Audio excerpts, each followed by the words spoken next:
Ms. Sencer.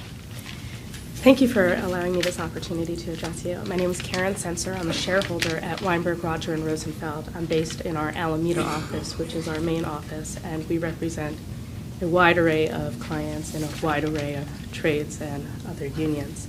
I want to start from a different proposition, that the idea here for a 7-day election and the idea for the board is not to be neutral, but to be able to help workers express their desire one way or the other. It is not an agency designed to, in some ways it is, to balance the interests between management and unions, but really the core purpose of the Act is to protect the Section 7 rights of employees, and however we go about doing that in the most efficient way is what we should be looking at. Not necessarily what is best for employers, what is best for unions, but what is best for workers, who are the underlying population that is intended to be served by this Act. From that, I'll start with this. The 7-day setting is fairly common everywhere in the West. It is the notice that I get on a regular basis that the hearing will be held in 7 days. And as indicated by Mr. Baskin, frequently the employer requests, and even over union objection, is provided with an extension for that time. Whether that time actually serves any purpose that gets us more stipulations or just results in more litigation is somewhat open. Maybe others might have statistics on that. I certainly don't. But 7 days is enough to secure the most basic issues that the employers have been talking about. Employers all across the country are subject to state and federal law regarding wage and hour, regarding employment discrimination, and so they have access to or contacts with counsel who can be called on to provide guidance in labor relations issues as well. And if that counsel can't, they certainly know who can. So the ability to secure counsel, and counsel if they're choosing, is, I think, kind of a red herring when it comes to these issues. As noted from the list of organizations that are represented through speakers at these meetings, many employers are part of a trade organization or more than one trade organization. Those organizations have tools for their members and access to counsel for their members, thus again lessening the impact of a 7-day notice period. And as technology changes, and in fact even the board's technology changes, there's more information available publicly on the web and other sites. Your own site says who we are and what we do and kind of explains the process. I expect that that continues to grow and continues to be updated. As a result of this proposed rulemaking and hopefully the outcome of this rulemaking, there will be a slew of employer publications about how you have to act under the new rules, how these rules will affect your business, what services you can purchase now so that you have labor counsel on retainer in the event that you get hit by a union petition. We can expect those things coming. Finally, on that point, employers know about organizing campaigns before they happen. If they choose to put their head in the sand and not seek counsel before a hearing or until the last moment, they have no one to blame for that but themselves. And the employer's choice to be ignorant of the law on this issue is not a reason to delay an employee having the right to a free choice, fast election. The 7-day standard moves us closer to that goal by providing one less hurdle to get over. Sometimes there are, in fact, concerns of particular counsel. And particular counsel, I think, is less of a concern than the employers would like you to believe. Both of the gentlemen to my left are at big firms with deep benches, with lots of people who can skillfully represent an employer on any given issue regarding a hearing to be prepared for. And these hearings are not as complex as they had been. Specialty healthcare and other guidance has limited the issues that go to hearing. There are 2 issues that most commonly come up in my practice: community of interest, which obviously specialty healthcare informs, and the supervisory status. Supervisory status rarely affects more than 10% or the proposed 20% of a bargaining unit, and therefore should not be a reason to push off the hearing date for more research to be performed. Community of interest sometimes can raise issues of more than 20%, but because we generally know how those cases are going to come out, because we do have so many cases on it, because for 50 years or more the decisions are published on how the board decides these issues of community interest, the idea that there's so much work to be done before that makes it impossible to have an election in a hearing in 7 days, I don't think references the current technology where all of this information is at your fingertips, and the current technology of the employers where these list of employees are so easily pulled from their own databases, their own payroll systems, and other electronic information that either the employer is large enough and has all of this information already inside its system, or it's small enough and knows exactly what it is that each of their employees do. Do you see any problems with having an election that is a hearing that is 14 days or later in a schedule? The 14 days or later just adds to all of the steps of delay in the process. My concern is not the hearing itself, but what that does to the actual election date. To represent my clients most effectively, we want them to be able to help the employees get to an election in the most reasonable and timely way possible. The difference between 7 and 14 days is just one more week where there is uncertainty for the employees, where there is disruption to the workforce, where there are things that could be resolved that would help the employees have their question of representation answered. In your experience, are you provided with the issues that are going to be presented at a hearing in advance? In some cases, yes. In some cases, no.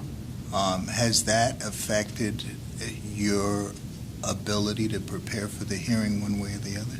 Unless an employer tells me that they're not raising an issue, I assume that all of those issues will be raised, and I prepare myself on all of those issues. And the resources are out there to do so fairly easily. Between the guide for hearing officers and the outline on law and representation cases, you know what it is that the hearing officer is going to be looking for to put into the record for the reading of the record, and you can prepare for those. Have you had any challenges in your preparation with the amount of time allotted in order to do this?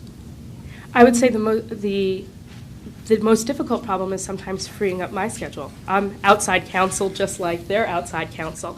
And in that situation, I either rearrange my schedule or one of my other shareholders or associates goes and steps into it, because the goal is for us to keep those things on schedule so that it continues to move forward. Okay. Ms. Sencer, two things. One is I wanted to thank you for reminding us about the reference point of employee interests rather than focusing this on kind of employer or union interests, although they're all important, I understand. But the second thing is, have you personally or your colleagues in any instances agreed to a hearing taking place longer than 7 days, and what were some of the considerations if those cases arose that would have prompted that to occur under our current practice? So sometimes we know that the employer's counsel is in fact truly unable to rearrange their schedule and is not at a firm that has the ability to backfill that.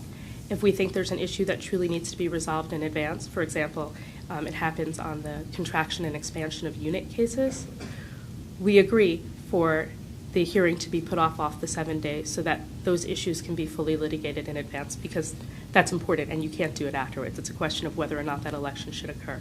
Same thing on joint employer kind of issues. But when it comes to just a regular community of interest or supervisory status, what can wind up as individual eligibility questions, we generally when the request is made, it's granted over our objection. Just really quickly, first, say hi to David for me. I will. And second, you're an experienced litigator. Let's just assume that the board doctrine assigned you the burden within the 7 days to produce an overwhelming community of fill in the blank. We'll create some legal doctrine. Is it fair or unfair to believe that you're going to have to marshal a lot of evidence to surmount that burden? I'm not really sure that it's always a lot of evidence, because one of the things that I see most frequently in these cases that are actually litigated on these issues of, for example, supervisory status, is a disconnect between upper-level management and the people actually performing the job. If instead of talking to upper-level management in preparation, attorneys were speaking to the people actually doing the job, they'd have a lot less preparation time and a lot better evidence going in. Right, but let's take the world as is. There's going to be a lot of bad attorneys out there who are inefficient and start talking to the wrong people. Do you think it's fair or unfair to, in a situation where you have an overwhelming burden, to limit a party to 7 days to come up with its case? I think that to some degree, I understand why there's an idea that it could be unfair. It is a lot of evidence. It is on the union's timeline when they file the petition.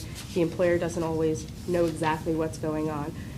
Maybe. I think the employers do know what's going on. I think the employers, for the most part, are preparing in advance.